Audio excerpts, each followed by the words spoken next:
नमस्कार, मी डी.टी. आंबेगावे, मुख्य संपादक सत्य पोलीस टाइम्स।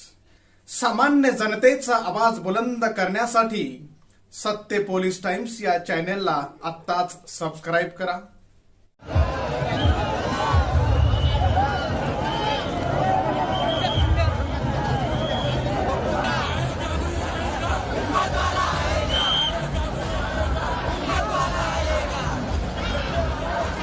वंचित बहुजन आघाड़ी का, वंचित बहुजन आघाड़ी का आदरणीय बाला साहेब लोकसभा इलेक्शन में खड़े रह रहे हैं। आज उनका फॉर्म भरना है और गांव-गांव से जो भी लोग आए हैं, मैं उनका तहे दिल से शुक्रिया अदा करती हूँ कि आदरणीय बाला साहेब एक ऐसे नेता है जो हर समाज को इंसाफ देते हैं। जैसे कि मुझे महिलाओं बाल कल्याण सभापति बनाया, मैं मुस्लिम समाज से हूँ।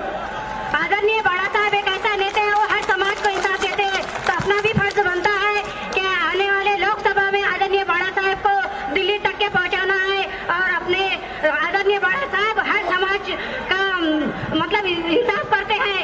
तो मैं लोगों को एक शेर के साथ में मेरी बात खत्म करना चाहूंगी कि है दिल में हसरत तो निकाल कर देखो, है दिल में हसरत तो निकाल कर देखो, पलट कर आएगा पत्थर तुम उछाल कर देखो, अल्लाह भी तुम्हारे मसले का हल निकालेगा, तुम किसी के पांव का कांटा निकाल कर देखो। और मैं मुसलमानों को एक बात कहना चाहती हूँ कि रमजान महीना है और रमजान महीने में मुसलमान झूठ नहीं बोलते। और मैं ये कहना चाहती हूँ कि आदरणीय बाला साहेब को ज्यादा से ज्यादा वोटों से कामयाब करे और मुसलमानों को कहती हूँ कि इधर उधर भटकने की जरूरत नहीं है। आइए वंचित बहुजन आघाड़ी। साहब अंबेडकर तुम आगे बढ़ो। नया साल, नया साल, नया। आता असणारं ऍक्शन आपल्याला करायची आहे, क्रिया ही त्या ठिकाणी करायची आहे। आणि म्हणून ही क्रिया मताच्या स्वरूपामध्ये आपल्याला करायची आहे। 20 दिवस सर्व कामं बाजूला सारून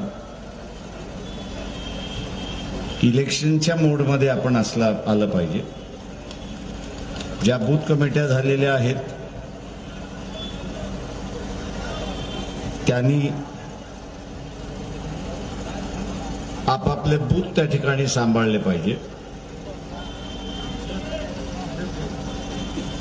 जो मतदार आहे आणि देणारा आहे त्याला बूथ पर्यंत घेऊन जाणं हे गरजेचं आहे।